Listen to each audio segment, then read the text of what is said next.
Hi friends, मैं हूं ललित और आप देख रहे हैं आर एजुकेशन लर्न इंग्लिश। आज की इस वीडियो में डिस्कस करने वाले हैं बी का आखिर क्या मीनिंग होता है और बी को कब और कैसे यूज करते हैं अपने सेंटेंसेस में। इस पूरी वीडियो में हम जानेंगे। तो चलिए शुरू करते हैं। अगर आप इस चैनल पर नए हैं तो चैनल जरूर सब्सक्राइब करें, बेल आइकन दबाना ना भूलें। So let's start. बी का फर्स्ट यूज नॉन एक्शन में फ्यूचर सेंटेंसेस के लिए करते हैं, रहेगा, होगा या बनेगा के अर्थ में। चलिए इसे सेंटेंस में यूज करना सीखते हैं। He will be present tomorrow, वह कल उपस्थित रहेगा। यहाँ पर हमने यूज करा है उपस्थित रहेगा, तो रहेगा के सेंस में हमने यहाँ पर बी यूज करा है। हम डायरेक्ट ऐसे नहीं लिख सकते ही विल प्रेजेंट टुमारो, क्योंकि प्रेजेंट कोई एक्शन वर्ब नहीं है, ये एक एडजेक्टिव है। तो यहाँ पर आपको कोई वर्ब लगानी पड़ेगी। तो यहाँ पर हमने बी लगाया है जो एक वर्ब की तरह काम करे, इसका मतलब है होना या रहेगा।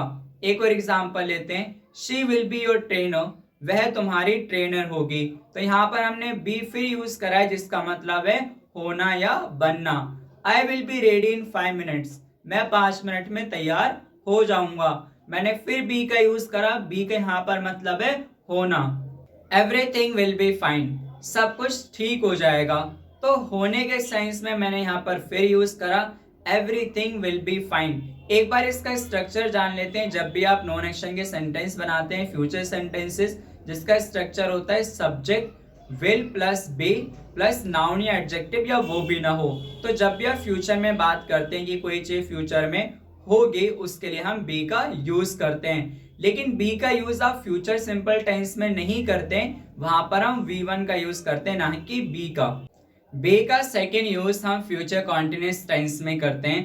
फ्यूचर कॉन्टिन्यूअस टेंस का स्ट्रक्चर होता है subject will plus be plus V1 ing plus object.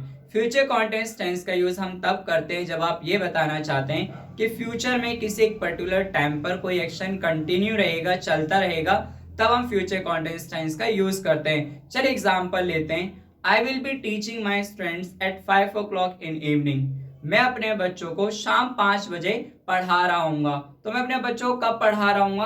Eight 5 o'clock in evening, मतलब शाम 5 बजे काम कंटिन्यू रहेगा, चलता रहेगा, जिसके लिए मैंने फ्यूचर कॉन्टिन्यूअस टेंस का यूज किया है। और फ्यूचर कॉन्टिन्यूअस टेंस में ही हम बी का यूज करते हैं, विल बी टीचिंग। एक और एग्जांपल लेते हैं। She will be working on this project from January to December, वह इस प्रोजेक्ट पर जनवरी से लेके दिसंबर तक काम कर रही होगी। तो वो कब से लेके कब तक काम कर रही होगी? टाइम पीरियड है फ्रॉम जनवरी टू दिसंबर। तो एक पर्टिकुलर टाइम पर ये काम कंटिन्यू रहेगा, चलता रहेगा, जिसके लिए हमने फ्यूचर कॉन्टिन्यूअस टेंस का यूज किया है। वह काम करती रहेगी, will be working on this project. We will be travelling to Dubai tomorrow morning, हम कल सुबह दुबई ट्रेवल कर रहे होंगे। तो टुमारो मॉर्निंग काम कंटिन्यू रहेगा, हम टुमारो मॉर्निंग ट्रेवल कर रहे होंगे, will be travelling to Dubai tomorrow morning. तो जब भी आप फ्यूचर में एक पर्टिकुलर टाइम पर कोई काम करते रहेंगे, वो कंटिन्यू रहेगा, उसके लिए हम फ्यूचर कॉन्टिन्यूअस टेंस का यूज करते हैं। She will not be joining us this evening, वह हमें इस इवनिंग ज्वाइन नहीं कर रही होगी। तो दिस इवनिंग यह काम कंटिन्यू नहीं रहेगा। तो जब भी आप ये बताना चाहते हैं फ्यूचर में किसी पर्टिकुलर टाइम तक कोई काम कंटिन्यू रहेगा, चलता रहेगा, जिसके लिए हम फ्यूचर कॉन्टिन्यूअस टेंस का यूज करते हैं। और फ्यूचर कॉन्टिन्यूअस टेंस में ही हम will be plus V1 ing का यूज करते हैं। बी का थर्ड यूज हम पैसिव वॉइस के फ्यूचर इंडेफिनिट सेंटेंस में करते हैं। जब आप ये बताना चाहते हैं कि फ्यूचर में कोई काम होगा, किया जाएगा, लेकिन कौन करेगा ज्यादा इंपॉर्टेंट नहीं है, जिसका स्ट्रक्चर होता है subject will be plus verb third form. चलिए एग्जांपल देखते हैं। यू विल बी ऑनर्ड, मतलब तुम्हें सम्मानित किया जाएगा। यहाँ पर हमने विल बी ऑनर्ड का यूज किया है, जो कि पैसिव वॉइस का फ्यूचर इंडेफिनिट का स्ट्रक्चर है। Dussehra will be celebrated with pomp and show, Dussehra धूमधाम से मनाया जाएगा। यहाँ पर हमने फिर बी का यूज करा है, जो कि पैसिव वॉइस का फ्यूचर इंडेफिनिट का स्ट्रक्चर है, विल बी सेलिब्रेटेड। एक और एग्जांपल लेते हैं। New employees will be hired for this work, इस काम के लिए नए कर्मचारियों को हायर किया जाएगा। फिर हमने यहाँ पर बी का यूज किया है, विल बी हायर्ड। तो जब भी आप फ्यूचर इंडेफिनिट का यूज करते हैं पैसिव वॉइस में कि कोई काम फ्यूचर में किया जाएगा, ऐसा होगा, वहां पर हम subject plus will be plus verb third form का यूज करते हैं। बी का फोर्थ यूज हम टू इन्फिनेटिव में करते हैं, जिसका स्ट्रक्चर होता है subject will be two plus V1। चलिए इस एग्जांपल में यूज करना सीखते हैं। जब हम ऐसे बोलते हैं मैं जाने को हूंगा या मैं जाने को रहूंगा, तो इस तरह के सेंटेंसेस आप will be two plus V1 से बनाते हैं। मैं जाने को रहूंगा, I will be to go.